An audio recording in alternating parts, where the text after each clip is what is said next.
Hello everyone, this is Daniel. This is a dubbing for Andres Cervantes from Archicultura.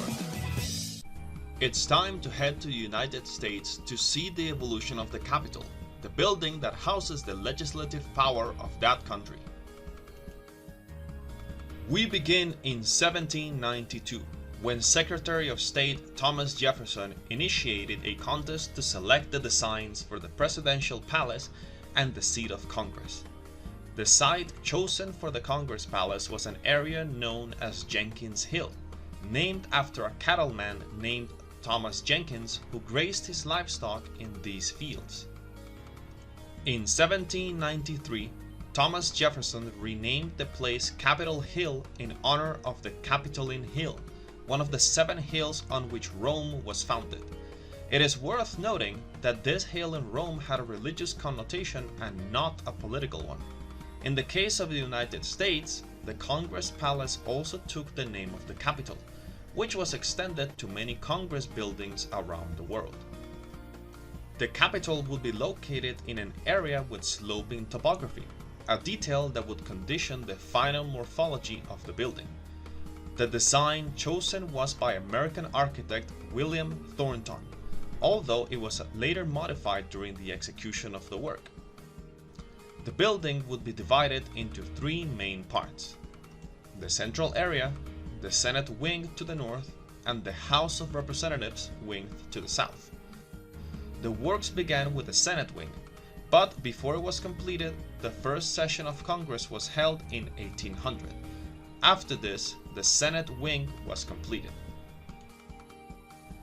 The Senate and the House of Representatives shared this space, taking turns to hold their sessions until 1807, when a temporary wooden pavilion was built in the place that would be occupied by the House of Representatives wing, in which the sessions of the House of Representatives would be held. In 1811, the south wing for the House of Representatives was completed and the wooden pavilion was demolished. To connect these 2 spaces, a temporary wooden walkway was built to move between both chambers. In 1812, the United States declared war on the United Kingdom to invade its colonies on what is now Canada. While this was happening, the United Kingdom was also fighting Napoleon in Europe. With Napoleon's defeat in 1814, the British took a more aggressive stance towards the United States, managing to invade Washington and burn its public buildings, including the White House and the still under construction Capitol. At this point, the war was no longer about the British defending their colonies, but about the Americans trying to expel the British. After the war, both sides celebrated victory since Canada was not annexed to the United States and the United States proved it could stand up to the United Kingdom. After the war, what had been advanced on the Capitol was partially destroyed, so in 1815 the reconstruction of these spaces began, making some modifications to the design. This reconstruction was completed in 1819. William Thornton's original design was inspired by the Pantheon in Rome, including a dome with an oculus and a portico with columns and a pediment. Thus, while repairs from the war damage were being made, the central area of the building was also under construction, including a portico protruding towards the west facade and another portico with a pediment towards the east facade. However, before the dome was executed, William Thornton was replaced by Benjamin Henry Latrobe, who added an octagonal base to separate the dome from the portico. The dome itself was built by Charles Bulfinch, who, at the president's request, made it much taller than originally planned, matching the dimensions of the Pantheon's dome in Rome. Only this dome would not be made of concrete but of wood covered with copper sheets. With this appearance, the Capitol served for a couple of decades until 1850, when President Millard Fillmore considered that this building was not sufficient for Congress, so a contest was opened for the expansion of the Capitol. This time the winner was the architect Thomas Walter. The work would focus on 3 parts: the north and south wings and the dome. the north and south wings were expanded, adding a new chamber for the Senate and the House of Representatives. These expansions would include access porticos to the east and colonnades on the other facades. With the new expansions, the old spaces were designated for other uses. For example, the chamber of the House of Representatives became a passage corridor before entering the new chamber. It also took the name National Statuary Hall, where different states have a statue representing them. Currently, each state has 2 statues, so this collection extends to other spaces in the capital. Regarding the dome, it was demolished in 1855, and a much taller new dome was proposed in its place. The new dome would be inspired by the great European domes like the Pantheon in Paris, St. Peter's Basilica, or St. Paul's Cathedral in London. Next, we will see the complex internal structure of the dome. First, we have the base in the shape of a cross, on which the drum was built, a cylindrical element used to raise a dome. Before continuing with the dome, a metal structure simulating a king of ogival dome was built.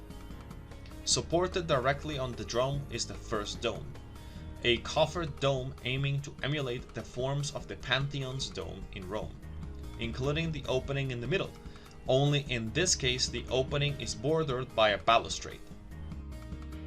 In the case of the Pantheon, the opening allows a view of the sky, but in this case, a second dome was attached to the middle structure containing a painting known as the Apotheosis of Washington.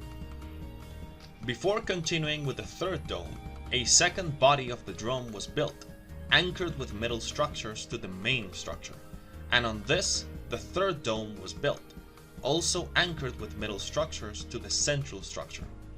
At the top of the dome, a lantern was built, which is a small tower on the domes to allow more light to enter.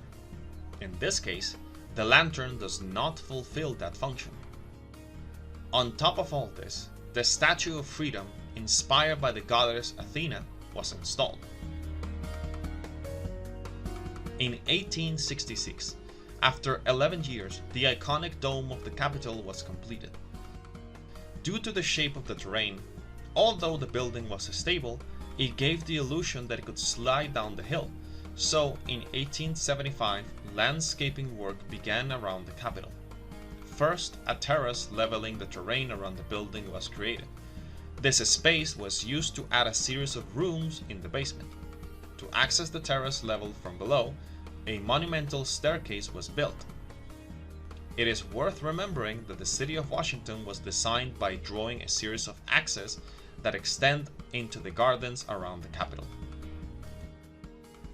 In 1924, the equestrian monument of Ulysses Grant, an important commander during the Civil War and also the 18th President of the United States, was built at the western end.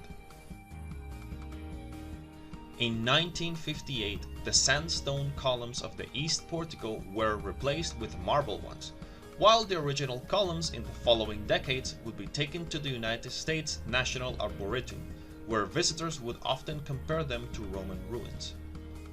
Between the 1960s and the 1970s, as part of a landscape intervention project of the National Mall in Washington, a reflecting pool was built at the Capitol.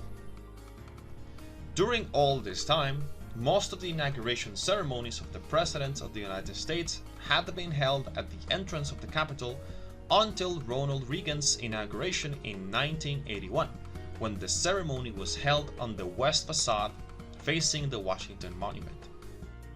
In 2008, the Visitor Center was inaugurated, an underground space on the east side of the building, including skylights on the esplanade in front of the Capitol. The Capitol has a series of signals to indicate when sessions are being held. One of them is the flags. In total, there are 4 flagpoles. The ones on the porticos remain with the flag flying all the time, while those above the chambers are only raised when a session is taking place in the hall below. Additionally, during night sessions, a large beacon of light is turned on in the lantern above the dome. This building has served as a model for the construction of most legislative buildings in the different states of the United States, in addition to influencing the forms of other Congress buildings around the world.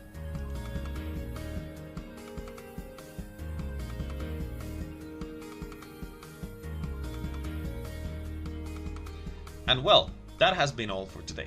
If you liked it, don't forget to like and share with your friends, and to not miss upcoming content, subscribe to my YouTube channel and follow me on Facebook and Instagram. This has been Andres Cervantes speaking.